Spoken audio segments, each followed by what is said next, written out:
Hai, halo semua, balik lagi di 7 Tanya. Dan kali ini saya hanya ingin cerita tentang kampung saya.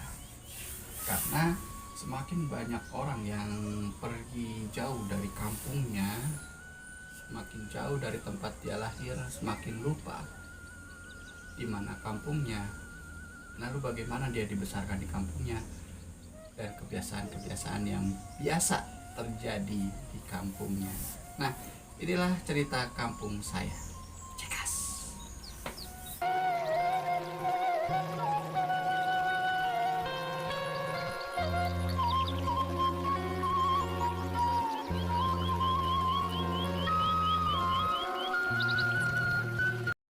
Bercerita tentang kampung saya, kalian akan saya bawa ke satu daerah di Majalengka.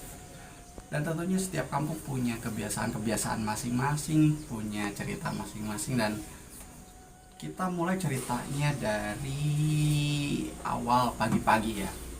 Pagi-pagi bagaimana kebiasaan-kebiasaan yang terjadi di kampung tersebut.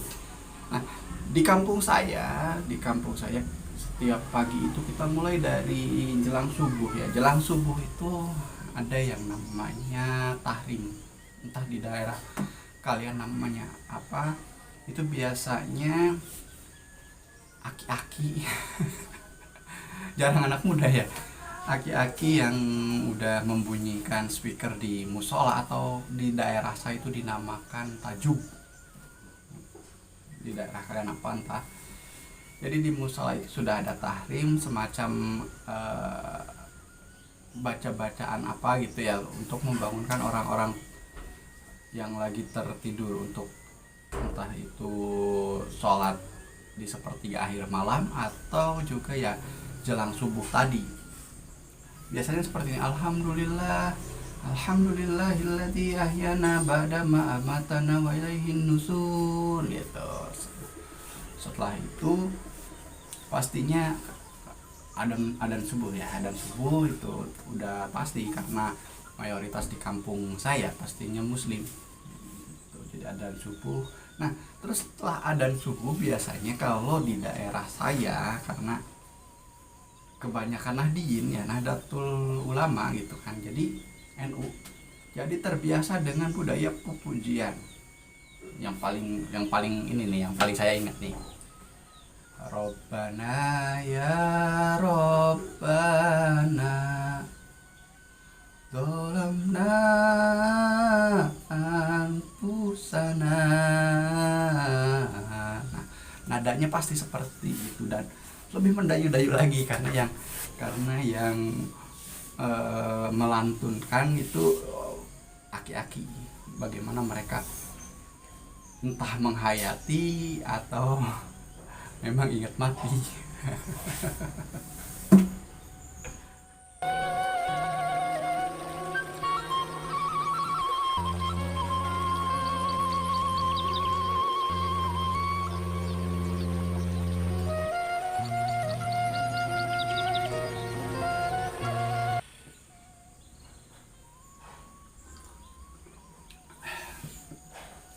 Masih aktivitas pagi di kampung saya. Aktivitas pagi setelah sholat subuh tentunya biasanya ibu-ibu ini berbagi-bagi nih. Ada yang mencuci baju, mencuci piring dan lain sebagainya. Ada juga yang mulai mencari sarapan. Kita ceritakan dulu yang cuci baju nih. Entah kalian seperti apa aktivitas paginya, boleh diceritakan di komentar ya, di kolom komentar. Nah, untuk yang mencuci baju, kalau zaman sekarang itu ya udah banyak, udah pasti itu yang di rumah udah pakai mesin cuci lah, atau masih nge-DJ gitu kan tanpa mesin cuci. Tapi yang jelas kalau di zaman saya itu banyak ibu-ibu yang masih nyucinya di sungai atau apa ya. Jadi kalau di daerah saya itu dinamakan tampian. Jadi ada bendungan gitu ya, di sebelah, biasanya sebelah selatannya gitu ada bendungan, di sebelah yang lebih tinggi itu ada bendungan, terus ada aliran-aliran air yang mengalir ke kampung-kampung. Nah, di saya itu disebut tampian atau cai gitunya.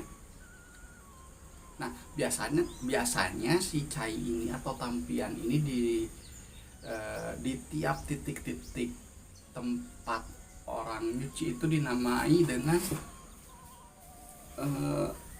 nama orang yang berada di persis di atas atau di tepi-tepi tampian itu. Misalkan ada sebut saja nama rumahnya rumah Pak Mis gitu ya, jadi cai Pak Mis di bawahnya gitu, dan seterusnya ada juga dinamakan cai ikung karena dekat Ma Ikung gitu. Jadi sesuai nama penduduk yang paling dekat dengan sungai tersebut atau kali tersebut atau tampian tersebut. Jadi orang-orang itu kalau zaman saya dulu sering banyak yang nyuci di sana. Itu nyuci kukumbah itu apa ya? Kalau kukumbah itu biasanya di daerah saya itu hanya dikhususkan untuk nyuci piring, gelas dan alat-alat makan gitu. Nah, kalau nyuci baju ya nyeseh gitu. Jadi itu untuk ibu-ibu yang memilih nyuci dulu.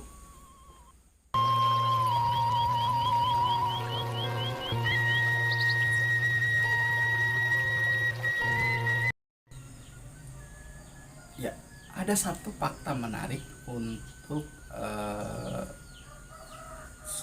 yang nyuci di sungai atau di tampian atau di kali itu. Oh ya, satu lagi ada juga yang nyucinya di kolam atau di balong gitu ya.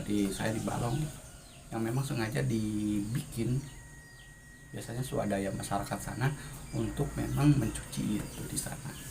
Nah, ada fakta menarik bahwa tempat-tempat seperti ini biasanya menjadi daya tarik sendiri untuk penyebaran berita-berita di kampung saya. Jadi apapun itu akan tersebar, pusat gosip di sana gitu. Biasanya itu awalnya ibu-ibu itu saya tahu saya sempat ikut juga ikut ngegibah, bukan ikut ngegibah, jadi saya pernah tahu gitu kan. Biasanya kan kalau misalkan ibunya ke air gitu, ke cai, ke tampian, ke kali, nanti setelah dirasa selesai biasanya anak-anaknya apa ya, ngejemput mapagen gitunya, nyandak ngambil cucian yang sudah selesai lalu dibawain, karena biasanya kan menuju ke tampian itu kan jalannya turunan, kasihan juga orang tua kita kalau misalkan naik turun ke sana gitu kan. Jadi anak-anaknya ya yang ideng gitu yang ngerti gitu, jadi suka bantuin bawain. Nah, mungkin karena nyuci terus bareng sama orang, terus ketika gusrek itu membosankan, jadi membuat akhirnya obrolan mulai tercipta. Misalkan awalnya ngomongin sinetron, ih orang mah begitu seneng bae sinetron teh, nu jahat mah sok menang bae. Nah, entah bridgingnya seperti apa ya gitu ya, tiba-tiba ngomong-ngomong jahat si Anu mah, nah mulai nih semua aib tetangganya mulai terbongkar satu persatu. Dan bukan tidak mungkin aib kita pun akan ikut terbongkar ketika kita tidak nyeseh, ketika kita tidak nyuci satu hari saja, pasti aib kita pun terbongkar.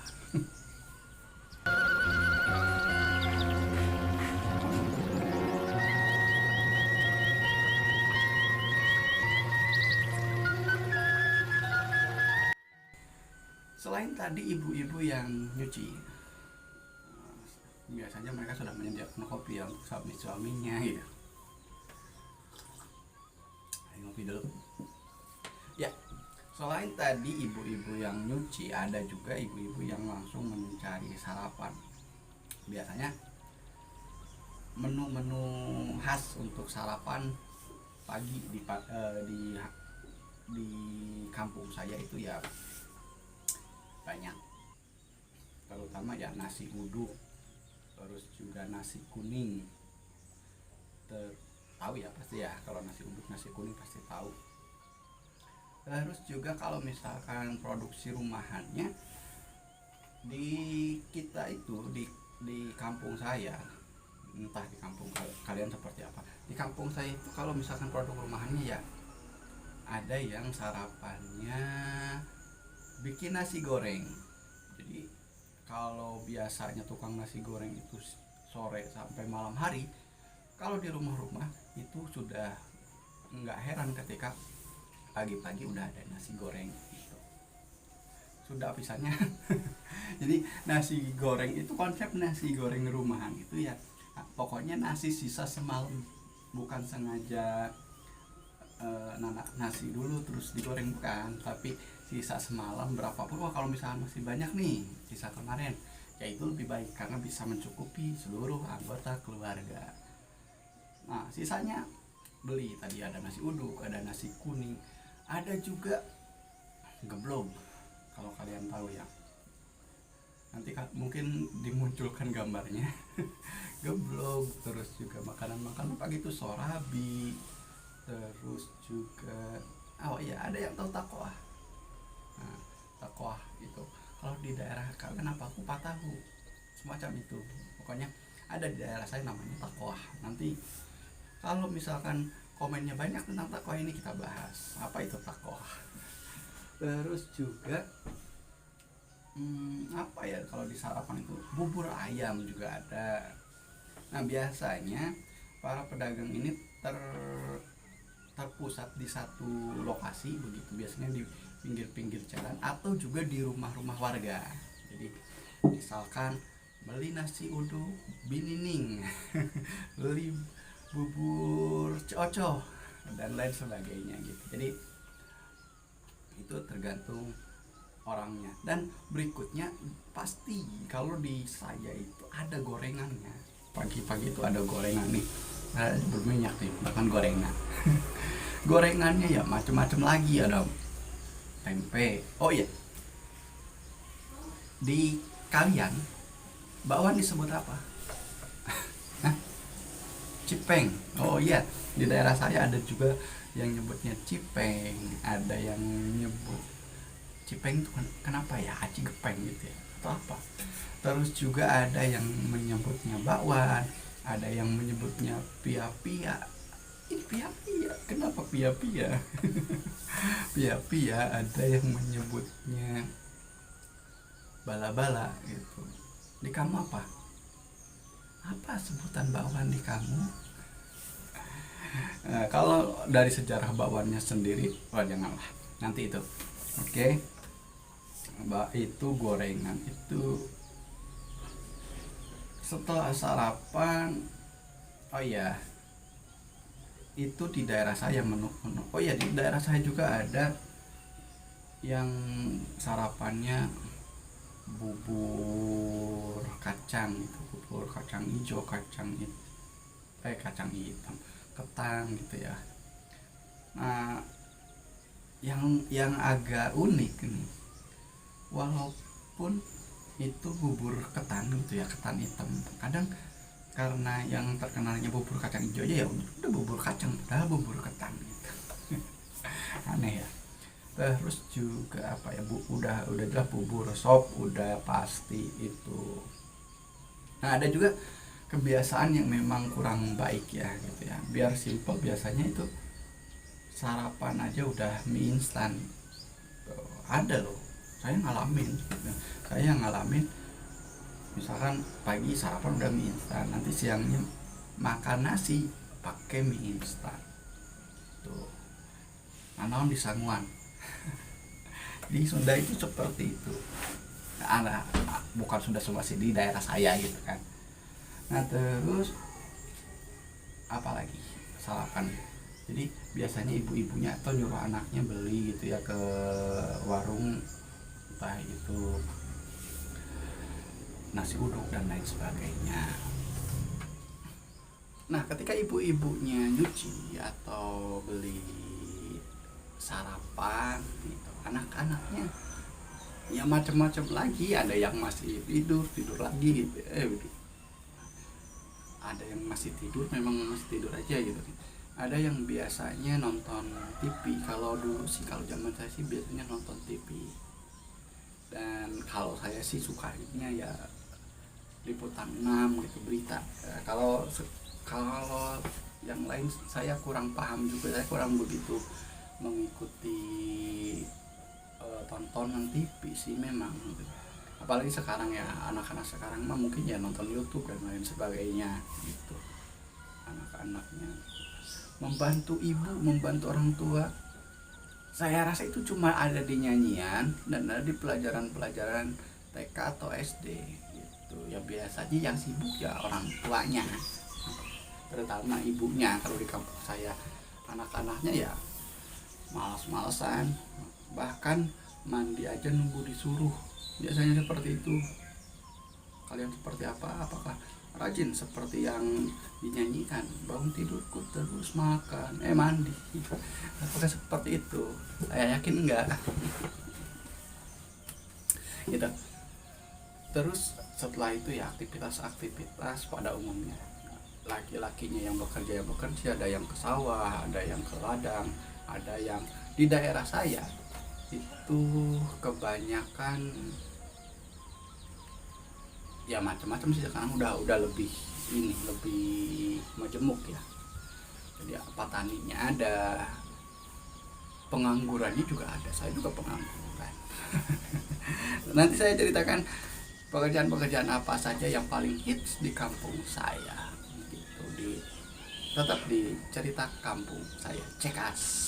Oke, itu aja yang bisa saya ceritakan tentang kebiasaan pagi sebelum akhirnya kita di kampung ini beraktivitas sesuai dengan pekerjaannya masing-masing. Yang sekolahnya sekolah, yang bekerja, yang pengangguran bikin konten. Oke, itu aja saya janji ini. Selamat pagi atau selamat malam, selamat siang, dan selamat lainnya tergantung kapan kalian nontonnya. Jangan lupa subscribe dan sampai jumpa.